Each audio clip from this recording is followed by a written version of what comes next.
Ok, buenos días La Plata. Yo soy Fabricio, soy el líder de diseño, experiencia de cliente, hola, de Itaú. Yo no voy a hacer la presentación toda en mi portuñol porque sería malísimo para todos, pero quería hablar un poquito de portuñol porque hace tiempo que no vengo a Argentina y yo pasé una parte de los últimos años antes de volver a Itaú, veniendo a Argentina como todas las semanas por 3 años. Y ahí comí muchas medialunas, conocí Córdoba, estuve por toda la parte. Então, muchas gracias. Quase com a nostalgia estar acá en Argentina novamente, em La Plata, que não conhecia também, é muito linda. Mudar agora para português. Antes de começar a apresentação, eu queria fazer alguns comentários. Acho que primeiro, vendo a apresentação do Dave, deu uma certa nostalgia ali do tempo de pandemia. Eu fui um dos pais que tinham crianças em casa, que sentavam com a criança no computador e tinha que dar aula, né, assistir a aula ali remoto com a criança. Então, eu passei por tudo isso. E eu me lembro de um evento específico em que foi logo no início, quando fechou tudo, que foi março, né, de 20, que a gente tinha, eu estava numa consultoria, na McKinsey, antes de voltar para o Itaú, e a gente tinha 20 workshops marcados para fazer com um cliente na época, onde estava na consultoria, e todos eles presenciais. A gente teve que mudar todos os workshops, os 20 workshops, para workshops remotos, usando Miro, que era uma ferramenta que ninguém sabia usar Miro naquela época, né? E foi uma coisa assim, meio traumática, mas deu certo, os 20 workshops aconteceram. Quando a gente estava decidindo aqui, falando um pouco da temática, né, dessa apresentação, eu achei que era muito oportuno falar da evolução da profissionalização de design no Brasil, muito pela ótica de aprendizados, né, e olhando não só para trás, mas olhando para frente, né, olhando que tipo de habilidades, conhecimentos, o que a gente precisa ter para continuar na sequência de profissionalização, né, e evolução de design, experiência do cliente nos próximos anos. Então, eu vou trazer um pouco dessa reflexão e compartilhar um pouco disso, que eu tenho o prazer e a honra de estar no Itaú agora. Tem gente do Itaú aqui? Tem? Opa, boa. E o Itaú tem uma história muito interessante conectada à evolução do design no Brasil. Então, eu achei que era uma dobradinha interessante aqui para compartilhar. Mas antes de começar, acho que uma reflexão interessante, uma delas é que no último dia 5 foi o Dia do Design, ou o Dia do Designer no Brasil. Então, foi celebrado o Dia do Design, que, né, foi uma conquista de muitos anos, que eu acho que é muito interessante, mas, ao mesmo tempo, no momento em que tem muitos layoffs, né? O Dave comentou várias mudanças acontecendo na indústria. Eu acho que quando a gente fala da profissionalização também tem a ver com isso, e eu já vou explicar mais. Mas teve um layoff muito especial, muito particular, que foi numa empresa chamada IDEO, onde eu trabalhei há muitos anos atrás. E eu fiquei muito triste, obviamente. A IDEO cortou 30% das pessoas nos últimos meses. E eu acho que isso não fala... se você olha isso, não é a história completa. Na verdade, só fala de um desafio que, na verdade, eu acho que tem muitas soluções e tem muita coisa que a gente pode fazer, só que isso significa mudança, né? Mudança na maneira como a gente trabalha, mudança na maneira como a gente encara design, UX, né? Interação, enfim, e a gente vai falar um pouco sobre isso. Então, bom, já falei bastante de mim, então acho que a história do design no Brasil está muito conectada na evolução do próprio Itaú e é vivenciada por milhões de brasileiros. E quando eu digo milhões de brasileiros, são efetivamente milhões de brasileiros, porque o Itaú tem quase que metade da população brasileira como cliente. Muitos devem ter ouvido falar, né, do nome Itaú, mas talvez não tenham muita dimensão do tamanho dessa companhia, né, que atende boa parte do Brasil. Mas, enfim, a ideia não é nem falar tanto sobre isso, mas falar da evolução e da conexão com a evolução do design. Eu peguei emprestado aqui as 4 ordens do design do Buchanan, com uma certa liberdade criativa aqui na nomenclatura, Mas o Buchanan fala do bidimensional, do tridimensional, do estratégico, ou design de serviço, e organizacional. Eu vou passar por cada um deles, e o que a gente vê que tem em comum, na verdade, né, na disciplina de design, é que, apesar dessa longa história, né, no final do dia, o que é importante é, de fato, o design vem da transformação e da criação de poder, e passar poder e controle para as pessoas sobre o que elas estão fazendo. Seja no design de objetos físicos, seja no design digital, seja no design de serviço, é sempre quase que criar superpoderes para a gente, né? Para a gente fazer melhor o que a gente fazia, desde de uma ferramenta até uma ferramenta digital, por exemplo, está sempre conectado com o poder de transformação das pessoas sobre o mundo em torno delas. Então, um pouco da primeira dimensão, quando eu conecto com a evolução de design, com a evolução do próprio Itaú, o Itaú tem design há muito tempo, né? E eu achei interessante contar a história, e eu queria até fazer um disclaimer aqui, porque eu não quero contar a história do Itaú, mas é que eu acho que o Itaú tem uma conexão tão importante, cultural, né, e na sociedade, talvez até da América Latina, mas certamente do Brasil, que eu acho que no final as coisas vão se conectar e vai fazer sentido para todo mundo. Num primeiro momento, o Itaú, de fato, utilizava design como, vamos dizer assim, a primeira ordem do design, né, o design como uma expressão de marca. Então, quando você vê a história da evolução do logo do Itaú, Itaú, para quem não sabe, significa pedra preta. Então, inclusive, a marca original era preta, essencialmente, e ela passou pela mão de criadores muito importantes no Brasil. Um deles foi o Petit, né, que foi o fundador de uma agência de publicidade. O design, naquele momento, no Brasil, estava conectado muito com a publicidade, com marca, né, e não ainda, no momento, aí, década de 70, né, 80, não ainda com, vamos dizer assim, o design de serviço, o design digital, enfim, né. Então, você vê que a marca foi evoluindo, se manteve, né, na sua estrutura quase que original, não, obviamente, a anterior, mas uma evolução muito sutil, e teve trabalhos de design muito específico, de mudança de fonte, a própria adição da cor, né, que começou a ser espalhada ali pela construção dessa marca de um banco, que, na verdade, se propõe a ser um banco bastante humano, bastante centrado nas pessoas, nos seus clientes. Então, você via, né, na evolução das campanhas, né, o uso do gesto, né, como uma ação também de design, mas ainda nesse momento representando a marca, né? Então, é quase que um momento de design de expressão de marca, o design gráfico, o tipo de skill, o tipo de habilidade desse momento era muito diferente do que a gente precisa hoje. Eu vou para o segundo momento. Nesse segundo momento, a gente começa a falar da interação. E é muito interessante quando você olha empresas tipo a Apple, por exemplo, né, que faz tanto hardware quanto software, né? O Itaú, como companhia, já fez isso também, né? Inclusive fez computadores, né, numa certa época, mas não só computadores, mas caixas eletrônicos, né? Então, essa conexão é até nostálgico ver caixa eletrônica. Acho que ninguém mais vai a uma agência de banco, por exemplo, né? A gente faz tudo pelo celular. E a evolução chega lá também, mas acho que contando um pouco dessa tentativa, né, de controle da experiência como um todo, né? Então, você controlar a experiência física e a experiência digital no mesmo lugar. Vou passar um videozinho rápido para mostrar o que isso significa em termos de design, né, para o Itaú naquele momento. Obviamente, a agência tinha um papel muito importante. Então, na época, tinha 2.600, agora acho que já tem menos agências, mas essa criação do design físico, né, e a alteração ali criando um sistema, uma sistematização para a agência. Enfim, então, o valor do design, né, ou a entrega do design nesse momento, estava conectado a uma interação física, né, obviamente, suportada por design, mas ainda no momento físico. A gente vai para um terceiro momento, em que design começa a, de fato, criar produtos e serviços, né?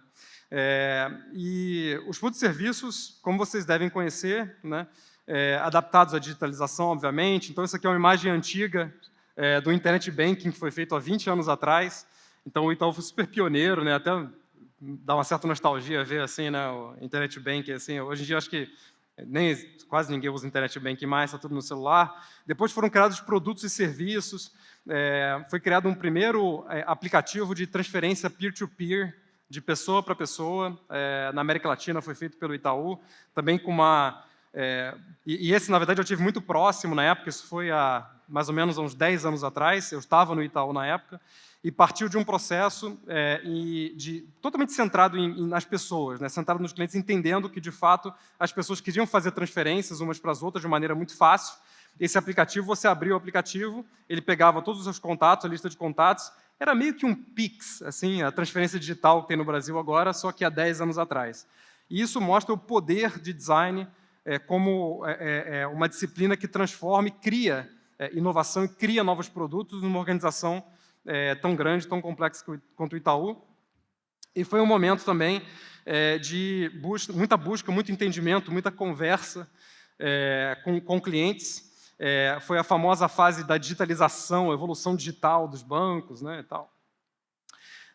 Até um momento mais já próximo do atual, em que a gente vê esse banco que é muito mais digital e que o design acontece muito aqui nesse espaço, obviamente conectado com outras interações que a pessoa tem com o banco, mas muito acontecendo no mundo digital. E esse aqui já é uma palhinha aqui da evolução do aplicativo que está acontecendo em tempo real e a gente vai continuar evoluindo aí nos próximos anos. Eu vou tirar rapidinho aqui, não posso mostrar muito essa parte, porque ainda não está no aplicativo. Mas um pouco do resumo, eu queria contar um pouco dessa história, esse aumento da complexidade ou da diversidade, né, de habilidades que são necessárias para se fazer bem design, né, no mundo de hoje.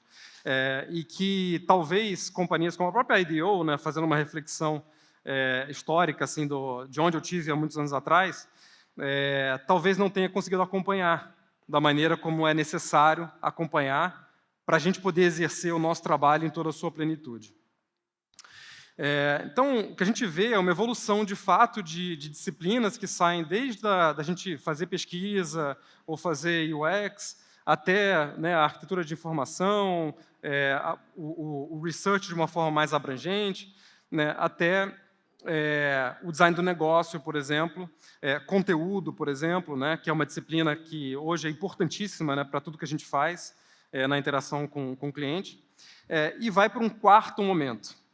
E nesse quarto momento, eu queria debater um pouco mais e compartilhar um pouco mais o que isso significa para a gente, e eu acho que isso tem muito a ver, e essa é um pouco da mensagem que eu queria passar, né, para esse grupo aqui hoje, é que design está se movimentando e está indo para essa quarta dimensão.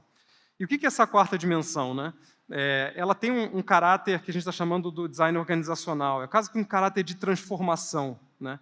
E isso fala um pouco até de como a gente, no Itaú, atualmente está organizado. Hoje, no Itaú, nós somos um time de mais de 700 pessoas.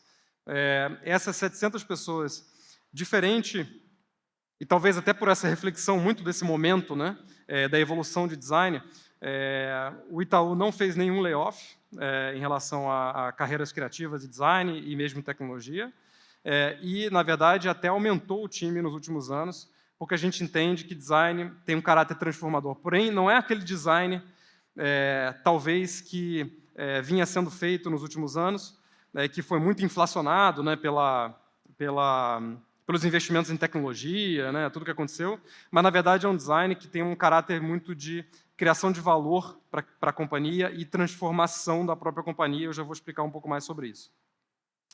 Então, de fato, a gente entende que design está nesse momento e tem esse caráter de transformação. Então, é o design organizacional transformando o Itaú, ou a empresa, né, você pode substituir o Itaú, em sua essência. Então, o designers assumindo papéis de liderança sênior, com responsabilidade de redesenhar a organização e atender os desafios da concorrência e necessidades dos clientes. Deixa eu pular aqui algumas páginas para poder passar um pouco do histórico. Então, a gente saiu, como eu estava contando, né, de um grupo que era mais tímido, que teve aquela evolução, que saiu do design da marca, foi evoluindo para esse momento em que a gente tem um time muito grande, porém é um time que hoje tem não só toda a responsabilidade de todas as experiências que acontecem no banco, digitais, físicas, de serviços, mas também tem a responsabilidade da transformação do próprio banco, né? E transformar o Itaú numa empresa essencialmente mais centrada em clientes. Isso significa, na prática, mudar a maneira como a empresa funciona. Então, esse é um pouco da mensagem que eu queria deixar para todos vocês. Vou contar um pouquinho mais aqui do que eu acho que faz parte dessa transformação, mas para cada um de nós aqui nessa sala entender que o nosso papel é muito maior do que apenas a criação da experiência, e ela é importante, mas a criação da experiência ela é a ponta do iceberg, né? O que está por trás é como a companhia funciona, como as decisões são tomadas, o que você maximiza, né? Enfim, como é que você compõe os times, né? Como é que esses times atuam e colaboram uns com os outros, né? Então, dentro desse grupo aqui grande de pessoas, a gente tem não só designers, mas a gente tem pesquisadores, a gente tem agile coaches, a gente tem pessoas, a gente tem líderes de produto, a gente tem product managers, a gente tem pessoas que de fato atuam na interação e como o banco funciona como um todo, né, em todos os seus times. Isso passa por alguns elementos, né?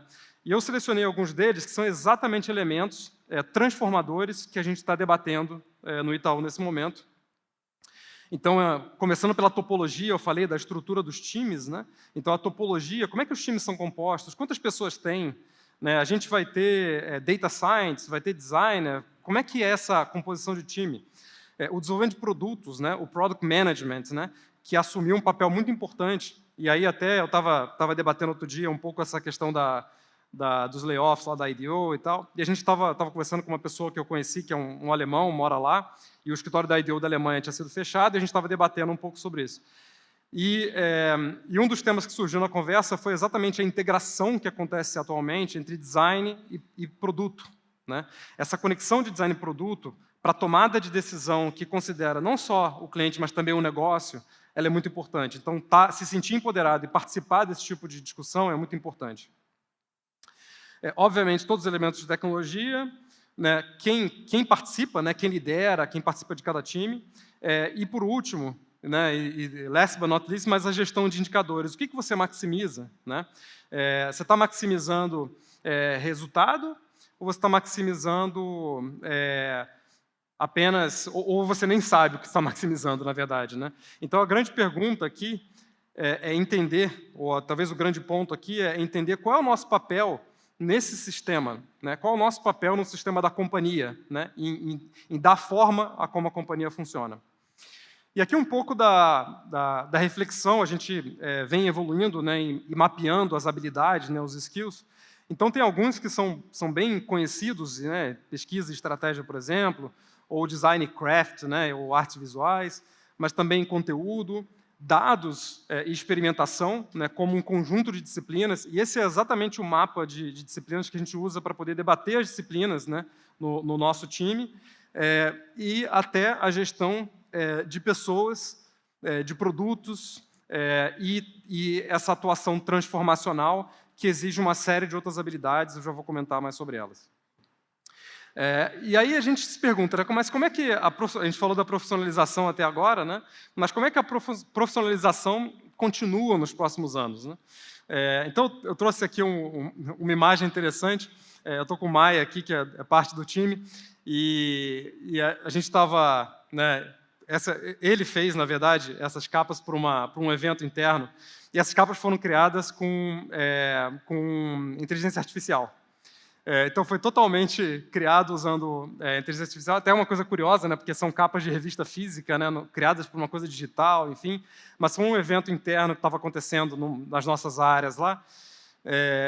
E é muito interessante porque isso aqui é basicamente um prompt de AI, que você pede uma imagem, dá uma ideia de que texto você vai colocar, né, e cria em 3 segundos, né?